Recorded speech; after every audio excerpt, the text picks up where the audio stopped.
की याद आने पर रियो पहुंच जाता है समुद्र में सी फूड ढूंढने। वहीं पे कुछ मरे हुए इंसानों के साथ एक जिंदा इंसान दिखता है। यह इंसान यही सोच रहा था कैसे एक जायंट ऑक्टोपस उनके ऊपर हमला किया था। होश आने पर उसे कुछ समझ ही नहीं आ रहा था वो कहाँ है, कौन उसे लेके आया। तभी उनके सामने रियो आता है। रियो के हालत देखकर वो पहले थोड़ा हिचकिचा रहा था, फिर अपने आप को इंट्रोड्यूस कराता है। मेरा नाम है एबेल और मेरा नाम है रियो। रियो, तू टार्जन बन के क्यों घूम रहा है? बहन के भाई, ये जंगल है, जंगल। पूरे जंगल में रहने वाला मैं अकेला इंसान हूँ, फिर तू सरवाइव कैसे करता है यहाँ? अपने वाटर मैजिक और इस छुरी की मदद से। लंच करने के बाद वो दोनों पहुंच जाता है जहाँ से रियो एबेल को लाया था। एबेल शिप पर कुछ ढूंढने लगता है जो उसे मिलता नहीं। वापस आने के समय एबेल रियो को सिटी तक साथ चलने के लिए पूछता है। रियो को यह आइडिया बहुत ही अच्छा लगता है। ट्रेनिंग के बाद रियो दलान को बताया, मैं कुछ दिन के लिए यहाँ से जा रहा हूँ। दलान रियो को एक आउटफिट गिफ्ट करता है और रियो एक प्रॉपर थैंक यू करके चला आता है। अगले ही दिन वो लोग निकल पड़ा अपनी जर्नी पे। तभी सामने आ जाता है एक जंगली सुअर और एबेल अपने कॉम्बैट स्किल का यूज करके उसे मार देता है। रियो ये स्किल के बारे में पूछने पर एबेल बताता है जो मैजिक यूज कर नहीं सकते वो इसे यूज करते हैं। थोड़ी ही देर चलने के बाद उन्हें कुछ लेजर्ड्स मैन दिखता है। ये दोनों वहां से चुपके से निकलना चाहता था।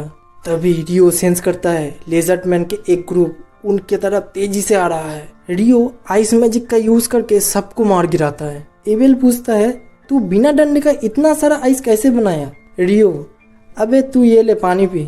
बहुत देर चलने के बाद एबेल रियो को एक कॉइन देता है जिसे रियो पहली बार ही देख रहा था और कुछ सिटीज के नाम भी बताता है जिसमें से रियो को कुछ पसंद आता है और कुछ नहीं। तभी कुछ पत्थर उनके ऊपर अटैक करता है।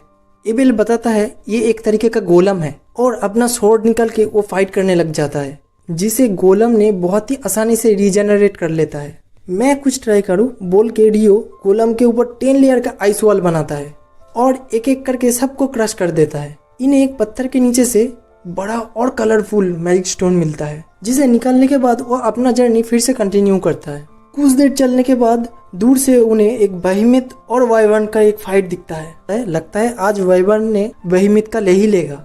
बहिमित इतना आसानी से नहीं देगा अपनी जान। तभी बहिमित ने मैजिक नेगेट का यूज करके सभी वाइवर्न को मार गिराता है। रात होने पर वो दोनों एक जगह पे टेंट लगाकर बैठ जाता है जहाँ पे एबेल रियो को सिटी के डंजन, डवर्फ्स और एल्फ्स के बारे में बताता है।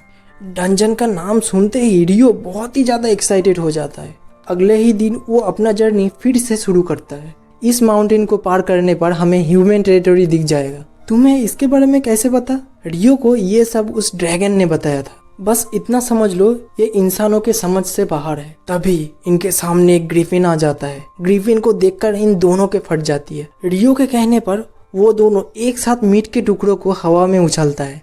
ग्रिफिन उस मीट को लेकर निकल जाता है और ये दोनों के जान बच जाती है। आगे जाते हुए ये दोनों उस ग्रिफिन के बारे में ही बात कर रहे होते हैं। रियो कहता है अगर उससे हम फाइट करते तो हम दोनों ही मारे जाते। एबेल बताता है मुझे नहीं लगता ऐसा कोई इंसान बना होगा जो ग्रिफिन और बहिमित से फाइट कर सकता है। शायद ये बड़े बड़े पहाड़ी मॉन्स्टर को ह्यूमन से दूर रखता है। थोड़ी दूर जाने पर उन्हें कुछ वाइवर्न्स अपने शिकार को खाते हुए दिखता है। एबेल कहता है आगे जाए तो जाए कैसे? क्यों तुम इनसे लड़ना नहीं चाहते हो क्या? ये 2 इंसान के लिए बहुत ही ज्यादा है। 20 एक्सपीरियंस्ड एडवेंचरर भी शायद ही इन्हें मार पाए। आगे जाने वाले रास्ते में बहुत ही सारे वाइवर्न्स है। कभी ना कभी हमें इनसे फाइट करना ही पड़ेगा। अगर ये जमीन से ऊपर ही नहीं गए तो हाँ, तब तो मैं अपनी स्किल का यूज करके इन्हें मार सकता हूँ। तभी रियो मैजिक का यूज करके सभी वाइवर्न को जमीन पे पिन कर देता है और एबेल अपने स्किल का यूज करके सबको मार देता है। और तभी वहीं पर और भी वाइवर्न्स आ जाते हैं और ये दोनों मिलके सबको मार देता है। मैजिक स्टोन को निकालने के समय एबेल कहता है मैं कभी नहीं सोचा था वाइवर्न से लड़ना इतना आसान होगा। उनके तरफ ही आते हुए कुछ वाइवर्न्स को मारकर वो लोग माउंटेन को क्रॉस कर लेता है और पहुंच जाता है ह्यूमन टेरिटरी के काफी करीब।